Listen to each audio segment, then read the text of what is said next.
Good morning student, I am doctor R B Gaur और आज का चैप्टर है आपका मूंगफली के रोग और उनकी रोकथाम। देखिए, मूंगफली में जो है तिलहनी फसल है एक तरह से ये, और तेल के साथ साथ मूंगफली में प्रोटीन भी निकलता है। इसलिए जितनी तिलहनी फसल है उसमें सबसे मुख्य रूप की फसल ये मूंगफली कहलाती है।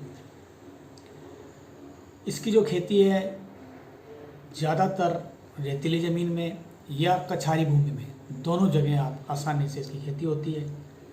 और इसके दाने में जो तेल निकलता है उसकी मात्रा करीब करीब 40 से 50% तक इसकी मात्रा हो सकती है, depending upon varieties, climatic conditions. ठीक है। और प्रोटीन का एक ये मुख्य सोर्स है। और इसकी जो मूंगफली की जो फलियां हैं, इनका जो प्रयोग है वो तेल के बाद इसकी खलियां जो हैं, खली बनाते हैं इसकी, उसमें ही काम आता है इसका। और क्योंकि इतनी मुख्य फसल है इसलिए इस पर रोग भी काफ़ी लगे थे।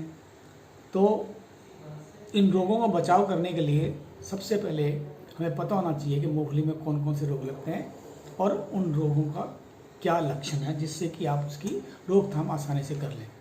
देखिए, मुख्यतया मूंगफली में 3 रोग हैं।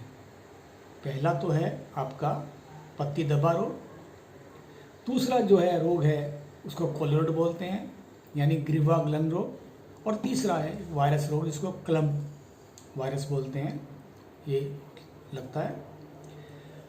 जो पहला रोग बताया मैंने आपको, जिसको बोलते हैं tikka disease of groundnut, Hindi में बोलेंगे इसको पर्णचेती रोग। यह रोग है, ये जहाँ भी आपके मूंगफली होती है सभी क्षेत्रों में मिलेगा आपको। तो ना तो कोई वैरायटी ऐसी है जिसमें कि रोग नहीं मिलता हो, ना कोई ऐसी जगह है जहाँ आप कह सकते हैं भाई इस रोग का प्रकोप नहीं होता हो। यह रोग है, ये ज़्यादातर फसल के बुआई के 1 से 2 माह के बीच में आता है। और रोग का प्रकोप अगर बहुत ज़्यादा है पत्तियों पर, तो पत्तियां पीली पड़ जाएंगी। पीली पड़ने से क्या होगा, पत्तियों पर जो फोटोसिंथेसिस है, रेस्पिरेशन है, वो चेक हो जाएगा या कम हो जाएगा।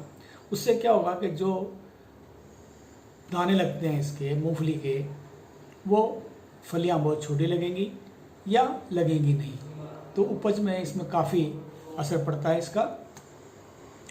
अब मैंने बताया कि जो टिक्का डिजीज़ है 2 तरह की है। देखिए आप, एक तो बोलते हैं अर्ली लीफ स्पॉट, ठीक है, दूसरी का बोलते हैं late leaf spot. Early leaf spot जो है, जैसे कि जिसका नाम है, यानी फसल आपने बुआई की और बुआई करने के करीब करीब महीने के अंदर ये रोग के लक्षण आपको नजर आते हैं। ठीक है। और इस रोग का जो रोग कारक है, यानी जो पैथोजन है, जो फंगस है, वो है सर्कोस्पोरा एरेचिडिकोला। ठीक है।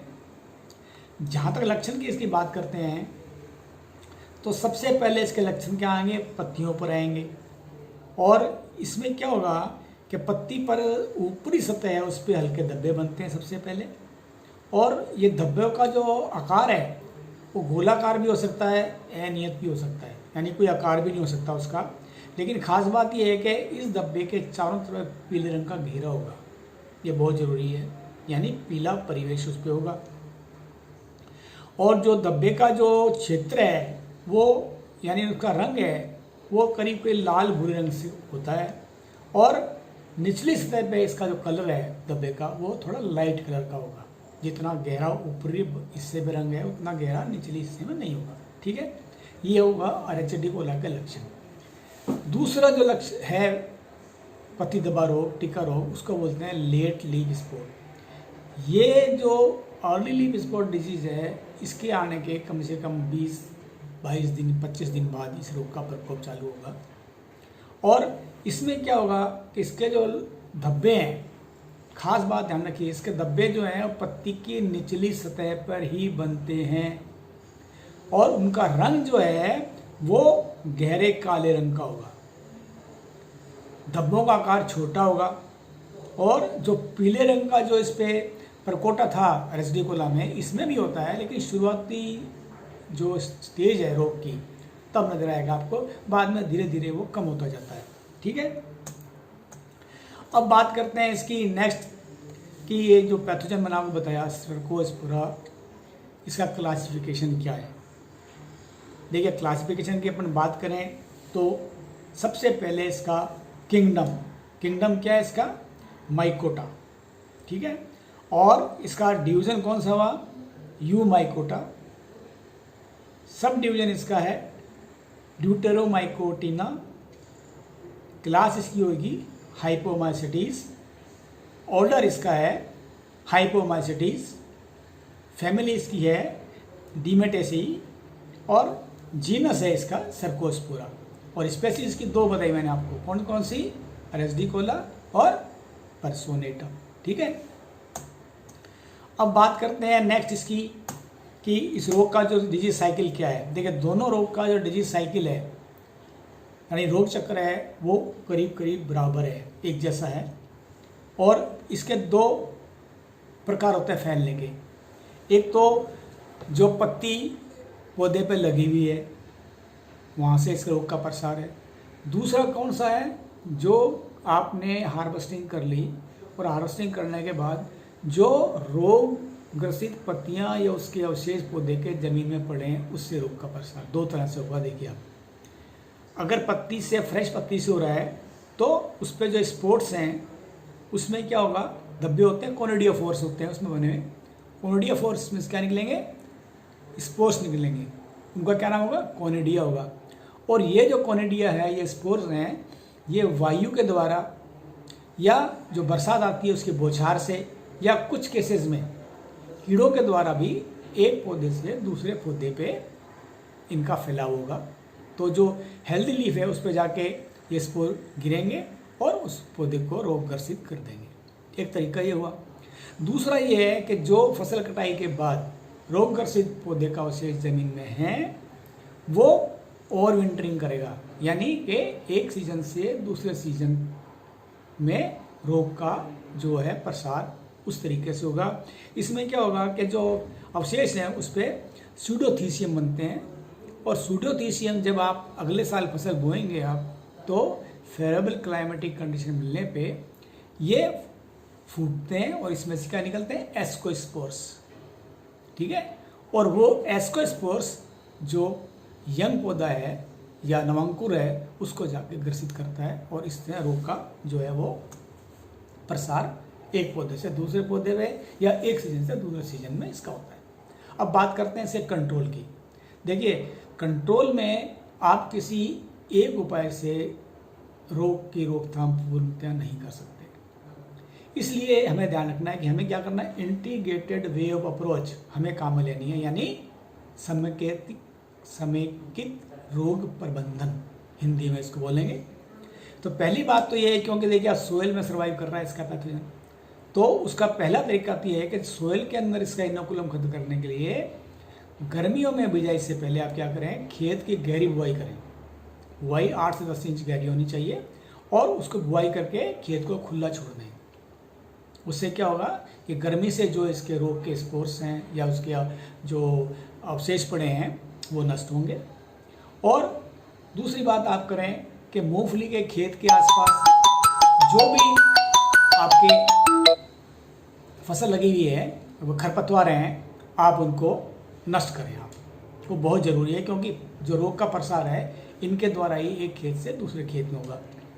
तीसरी बात ये है कि आप जो बिजाई करते हैं उसमें जो आप सीड काम में ले रहे हैं वो रोग रहित होना चाहिए, या कह सकते हैं आप उसको सर्टिफाइड सीड होना चाहिए, प्रमाणीकृत। ठीक है, और चौथी बात यह है कि जब बुआई करते हैं किस्मों की, आप कोशिश करें कि ऐसी वैरायटी लाएं जिसमें इस रोग का प्रकोप कम से कम होता हो। ठीक है, अब आपको जो खेत में हर साल बीमारी नहीं आए इसके लिए आप कर सकते हैं कि जो सोइंग करते हैं उसमें वो इंटरक्रॉपिंग करें ग्राउंडनट के साथ, मूंगफली के साथ। इंटरक्रॉपिंग किससे कर सकते हैं आप, बाजरा की कर सकते हैं, ज्वार की कर सकते हैं, मक्का की कर सकते हैं, अरहर की। इनमें से कोई भी फसल की आप ग्राउंडनट के साथ इंटरक्रॉपिंग कर सकते हैं। उससे क्या होगा कि रोग की उग्रता कम होगी। अब बात करते हैं, क्योंकि सीड से है रोग, सीड भी है, सीड बॉर्न भी है, सॉइल बॉर्न डिजीज है।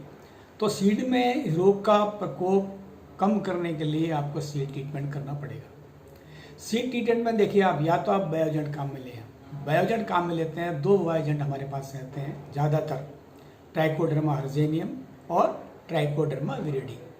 दोनों में से कोई मिलता है, इसकी 10 ग्राम मात्रा प्रति किलो बीज के हिसाब से काम में लें। ठीक है। अगर बायोजेंट नहीं काम में लेना चाहते आप, या नहीं मिलता है, तो आप केमिकल काम में लें। उसके लिए टेबुकोनाजोल है, ठीक है, या कार्बेंडाजिम ले सकते हैं आप, या मैंकोजेब ले सकते हैं, कोई भी ले सकते हैं आप। लेकिन अगर टेबुकोनाजोल काम में लेते हैं तो उसकी मात्रा होगी 1.5 ग्राम प्रति किलो बीज, कार्बेंडाजिम की मात्रा 2 ग्राम प्रति किलो बीज, और मैंकोजेब की मात्रा 3 से 4 ग्राम प्रति किलो बीज के हिसाब से होगी। ठीक है। अब आपको सोयल का ट्रीटमेंट भी करना है। सोयल ट्रीटमेंट में क्या करना है, हमेशा कोशिश बायोजेंट की करें आप। ट्राइकोडर्मा हर्जेनियम या विरिडी कोई भी मिल जाता है आपको। 4 किलोग्राम बायोजेंट प्लस 250 किलोग्राम गोबर की खाद, दोनों को मिला के आप मिट्टी में मिला दें बुआई से पहले, और फिर बिजाई करें आप। इसके अलावा अगर नहीं मिलता, अरंडे की खल भी काम में ले सकते हैं आप। उसकी मात्रा कितनी होगी, 200 किलोग्राम प्रति हेक्टेयर के हिसाब से। ठीक है। अब अगर खड़ी फसल में आपकी बीमारी आ गई है तो उसके लिए आपको स्प्रे करना पड़ेगा, और उसके लिए आप या तो प्रोपेकोनाजोल मिलता है, वो नहीं मिलता हेक्साकोनाजोल मिल सकता है, या टेबुकोनाजोल। इनमें से कोई भी मिल जाए आपको, इसकी 0.1% यानी 0.1%, यानी 1 लीटर में 1 ग्राम मात्रा का घोल बना के स्प्रे करें, और 12-15 दिन बाद इस स्प्रे को आप दोहरा दें। ठीक है। ये हो गया आपका टिक्का डिजीज। दूसरा जो मुख्य रोग है वो है कॉलर रॉट डिजीज। इसको कॉलर रॉट भी बोलते हैं, क्राउन रॉट भी बोलते हैं, और हिंदी में बोलते हैं इसको ग्रीवा विगलन रोग। ठीक है।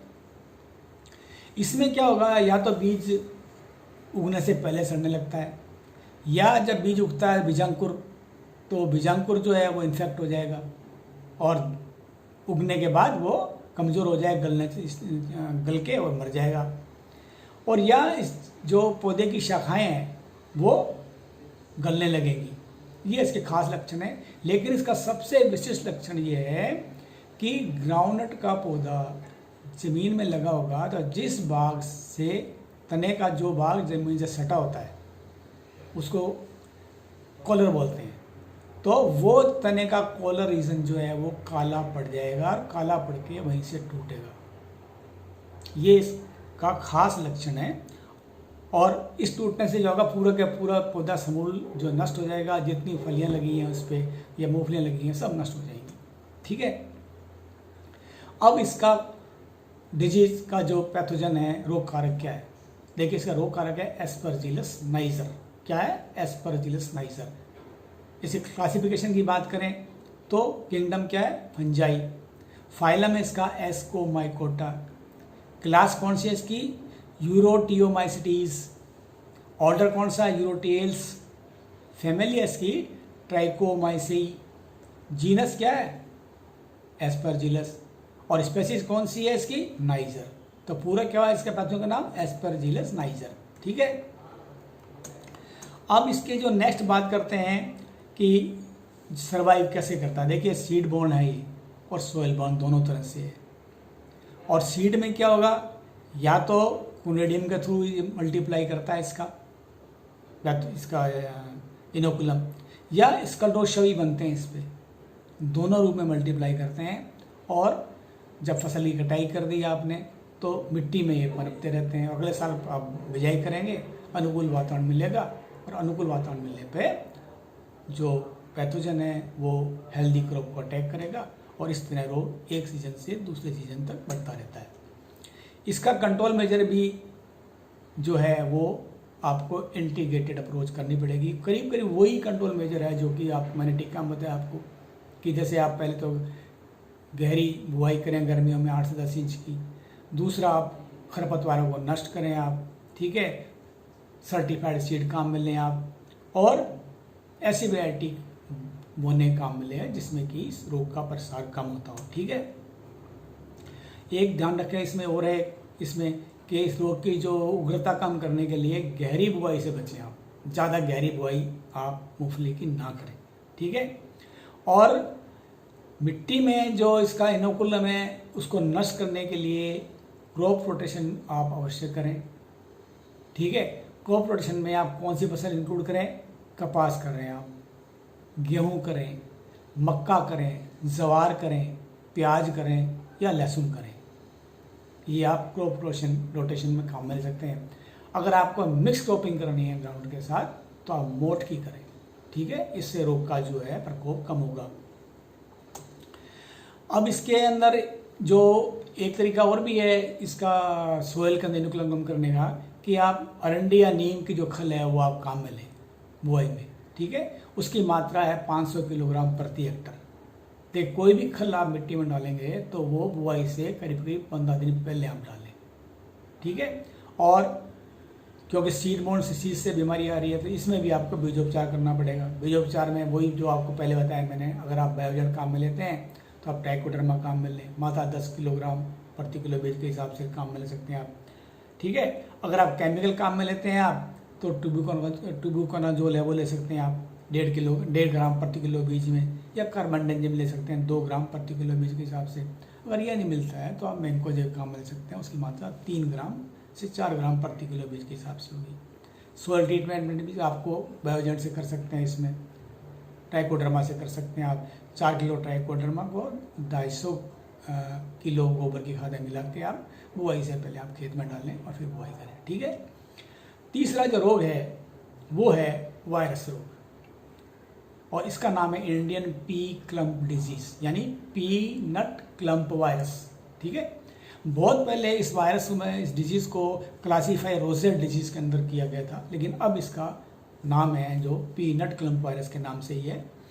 इसमें क्या लक्षण, खास लक्षण क्या देखेंगे? इसमें लक्षण क्या होगा कि एक तो ये रोग टुकड़ों में आता है, खेत में आपको टुकड़ा नजर आएगा, और हर साल वो रोग है आपको उसी टुकड़े में नजर आएगा, और टुकड़ा वो बढ़ता रहेगा क्योंकि सोयल बोर्न है, सोयल से आ रहा है और सीड से आ रहा है। ठीक है, इसमें लक्षण जो है 2 तरह के मिलेंगे आपको। देखिए, पहला लक्षण जो है खास ये है कि पत्ती का रंग जो है वो नॉर्मल पत्ती से ज़्यादा गहरे हरे रंग का हो जाएगा। पहला लक्षण तो इसका ये है। ठीक है, और अगर पत्ती यंग है तो इस पर क्या होगा, इससे मोजेक के सिम्टम्स या मोटलिंग के सिम्टम्स ये भी आ जाएंगे। पत्ती अगर ओल्ड एज की है तो रंग है वो गहरा होगा, और लेकिन मोटलिंग जो सिम्टम्स हैं वो थोड़ा सब्सिडाइज होंगे, कम होंगे। ये इसके मेन लक्षण हैं। और बीमारी जो कौन सी है, ये सोयल बोर्न है। देखिए आप, और एक पौधे से दूसरे पौधे में ज़्यादातर केसेस में एक फंगस होता है जिसका नाम है पॉलीमिक्सा ग्रेमिनिस। क्या है? पॉलीमिक्सा ग्रेमिनिस। इसके द्वारा इसका ट्रांसमिशन होगा। कुछ केसेस में ये सीड के द्वारा भी एक पौधे से दूसरे पौधे में ट्रांसमिट होता है। अब इसका जो वायरस जो है, यानी पी क्लम्प वायरस जो है, पीनट क्लम्प वायरस जो है, इसका आकार रोड शेप्ड है, और साइज़ की अगर बात करें तो इस साइज़ का 190 से लगा के करीब करीब 245 नैनोमीटर होता है, और इसकी जो चौड़ाई है वाइड है, यानी वाइडनेस है वो है 21 नैनोमीटर। और ख़ास बात यह है कि ये इस पर कोई खोल नहीं होता, और ये सिंगल स्टैंडर्ड आरएनए है, सिंगल स्टैंड आरएनए है। ठीक है, अब इसके जो मैनेजमेंट की आप बात करते हैं तो पहली बात तो ये है कि जो रोटेशन में आप सीरियल को अवॉइड करें। अगर आपके खेत में पीनट क्लम्प का अटैक आ रहा है तो आप रोटेशन जो करते हैं वो सीरियल्स ना करें आप। ठीक है, और जो ग्रासी वीड्स हैं उनको आप समय समय पर खेत से निकालते रहें, और निकाल के खेत से बाहर ले जाकर जला दें आप। खेत में दबाना नहीं आपको, जो किसान ज़्यादातर करता है। ठीक है ना। और आप गर्मियों में सोयल सोलराइजेशन की टेक्निक भी अपनाएं, लेकिन वो आपको कम से कम 45 दिन तक आपको करनी पड़ेगी, तब इस रोग का प्रकोप जो है वो कम होगा अगले साल। तो ये आपके मुख्य रोग थे इसके ग्राउंडनट के। ठीक है, ओके।